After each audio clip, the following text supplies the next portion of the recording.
Hello friends, ಇವತ್ತು ನಾನು ತುಂಬ ಸಿಂಪಲ್ಲಾಗಿ ಕ್ವಿಕ್ಕಾಗಿ ಮಾಡೋವಂಥ ಪ್ರೋಟೀನ್ ರಿಚ್ ಬ್ರೇಕ್ಫಾಸ್ಟ್ ರೆಸಿಪಿನ ತೋರಿಸ್ತಾ ಇದ್ದೀನಿ.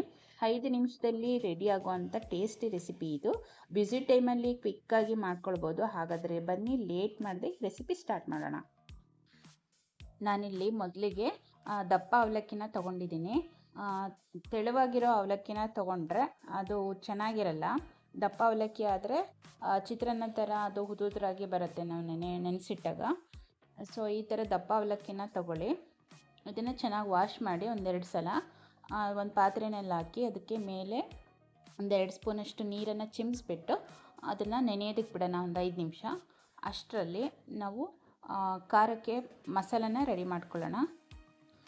ಒಂದು ಕುಟ್ಟಣಿಗೆನ ತಗೊಂಡು ಅದಕ್ಕೆ ಖಾರಕ್ಕೆ ಎಷ್ಟು ಬೇಕೋ ಅಷ್ಟು ಚಿಲ್ಲಿನ ಹಾಕ್ಕೊಳ್ಳಿ.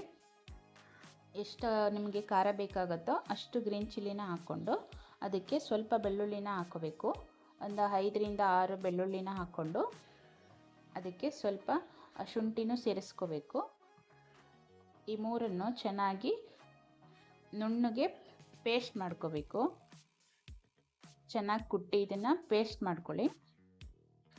ಗ್ರೀನ್ ಚಿಲ್ಲಿನ ಹಾಗೆ ಹಾಕ್ಕೊಂಡ್ರೆ ಕಟ್ ಮಾಡಿ ಹಾಕ್ಕೊಳ್ತೀವಲ್ಲ, ಆ ರೀತಿ ಹಾಕ್ಕೊಂಡ್ರೆ ಚೆನ್ನಾಗಿರಲ್ಲ ಅಷ್ಟು ಟೇಸ್ಟು. ಈ ರೀತಿ ಕುಟ್ಟಿ ಪೇಸ್ಟ್ ಮಾಡ್ಕೊಂಡು ಹಾಕ್ಕೊಂಡ್ರೆ ಟೇಸ್ಟ್ ಅಂತೂ ತುಂಬಾ ಚೆನ್ನಾಗಿರುತ್ತೆ. ಈಗ ರೆಡಿ ಆಯಿತು paste. Next 2 medium size onion ತೊಗೊಂಡಿದ್ದೀನಿ. ಇದನ್ನು ಸಣ್ಣದಾಗಿ ಕಟ್ ಮಾಡಿ ಇಟ್ಕೋಬೇಕು. ಹಾಗೆ ಸ್ವಲ್ಪ ಕೊತ್ತಂಬರಿನೂ ಕಟ್ ಮಾಡಿ ಇಟ್ಕೊಳ್ಳಿ.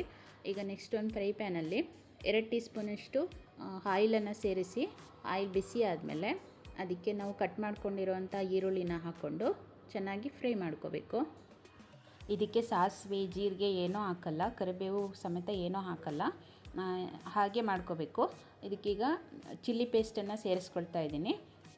ಚಿಲ್ಲಿ ಪೇಸ್ಟ್ ಹಾಕ್ಕೊಂಡು ಚೆನ್ನಾಗಿ ಇದನ್ನು ಹಸಿ ವಾಸನೆ ಹೋಗೋ ತನಕ ಫ್ರೈ ಮಾಡಿಕೊಂಡ್ರೆ ಸಾಕು. ಚೆನ್ನಾಗಿ ಇದನ್ನು ಫ್ರೈ ಮಾಡ್ಕೊಳ್ಳಿ. ಇವಾಗ ಮಸಾಲೆ ಚೆನ್ನಾಗಿ ಫ್ರೈ ಆಗಿದೆ. ಇವಾಗ ಇದಕ್ಕೆ ನೆನೆಸಿರುವಂಥ ಅವಲಕ್ಕಿನ ಹಾಕ್ಕೊಳ್ಳೋಣ. ನೋಡಿ, ಅವಲಕ್ಕಿ ಹೀಗೆ ಉದುರುದ್ರಾಗಿರಬೇಕು, ಜಾಸ್ತಿ ನೆಂದಿರಬಾರ್ದು, ಅಂದರೆ ಮುದ್ದೆ ಮುದ್ದೆ ಥರ ಆಗಿರಬಾರ್ದು. ಹೀಗೆ ಬಿಡಿಯಾಗಿ ಉದುರುದ್ರಾಗಿ ಸಾಫ್ಟಾಗಿ ನೆಂದಿರಬೇಕು. ಹಾಗಿದ್ದರೆ ಅವಲಕ್ಕಿ ಟೇಸ್ಟು ಚೆನ್ನಾಗಿ ಬರುತ್ತೆ ಮತ್ತು ಉಪ್ಪು ಖಾರ ಎಲ್ಲ ಚೆನ್ನಾಗಿ ಅದಕ್ಕೆ ಮಸಾಲೆ ಎಲ್ಲ ಚೆನ್ನಾಗಿ ಹಿಡಿಯುತ್ತೆ. ನೆಕ್ಸ್ಟು ಇವಾಗ ಎಗ್ ಹಾಕ್ಕೊಳ್ಬೇಕು. ಒಂದು 2 ಎಗ್ಗನ್ನು ತೊಗೊಂಡಿದ್ದೀನಿ. ಇದನ್ನು ಬ್ರೇಕ್ ಮಾಡಿಬಿಟ್ಟು ಒಂದು ಬೌಲಲ್ಲಿ ಹಾಕಿ ಸ್ವಲ್ಪ ಸಾಲ್ಟನ್ನು ಹಾಕ್ಕೊಂಡು ಇದನ್ನು ಚೆನ್ನಾಗಿ ಬೀಟ್ ಮಾಡಬೇಕು.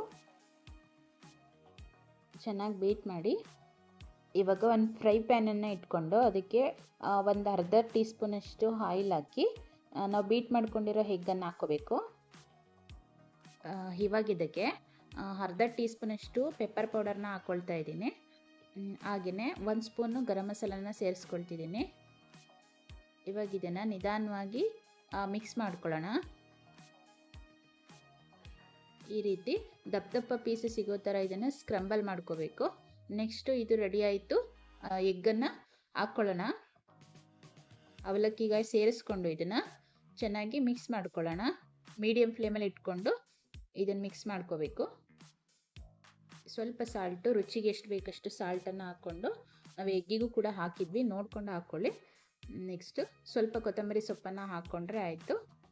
ರುಚಿಯಾಗಿರೋಂಥ ಪ್ರೋಟೀನ್ ರಿಚ್ ಡಯಟ್ ಮಾಡೋರಿಗಂತೂ ಅದ್ಭುತವಾದಂಥ ರೆಸಿಪಿ ಇದು. ಸೂಪರಾಗಿ ರೆಡಿಯಾಗಿದೆ. ಇದನ್ನು ಒಂದು ಸಲ ಮಾಡಿ ನೋಡಿ, ಮತ್ತೆ ಮಾಡಬೇಕು ಅನ್ನೋಷ್ಟು ಟೇಸ್ಟಿಯಾಗಿರುತ್ತೆ. ಸಖತ್ತಾಗಿ ರೆಡಿಯಾಗಿದೆ ಎಗ್ ಅವಲಕ್ಕಿ. ಈ ರೀತಿ ಉದುರಾಗಿದ್ದರೆ ತಿನ್ನೋದಕ್ಕೆ ಟೇಸ್ಟ್ ತುಂಬಾ ಚೆನ್ನಾಗಿರುತ್ತೆ. ಮತ್ತು ಪೇಸ್ಟ್ ಮಾಡ್ಕೊಂಡಿದ್ದರಿಂದ ಚಿಲ್ಲಿ ಪೇಸ್ಟನ್ನ ಆ ರೀತಿ ಮಾಡಿ ಹಾಕ್ಕೊಂಡ್ರೆ ಟೇಸ್ಟ್ ಅಂತೂ ಸಖತ್ತಾಗಿರುತ್ತೆ. ಫ್ಲೇವರ್ ಕೂಡ ಅಷ್ಟೇ ಅದ್ಭುತವಾಗಿರುತ್ತೆ. ಈಗ ನಾವು ಸರ್ವ್ ಮಾಡ್ಕೊಳ್ಳೋಣ. ಇದಕ್ಕೆ ಸ್ವಲ್ಪ ಮೇಲೆ ಸ್ಪ್ರಿಂಗ್ ಆನಿಯನನ್ನು ಹಾಕ್ಕೊಂಡ್ರೆ ಆಯಿತು.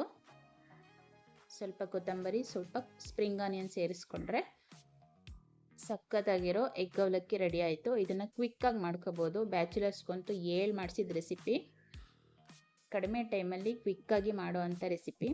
ಈ ರೆಸಿಪಿ ನಿಮಗೆ ಇಷ್ಟ ಆದರೆ ಲೈಕ್ ಮಾಡಿ, ಶೇರ್ ಮಾಡಿ, ಹಾಗೆ ಸಬ್ಸ್ಕ್ರೈಬ್ ಆಗೋದನ್ನು ಮರಿಬೇಡಿ. Thank you for watching.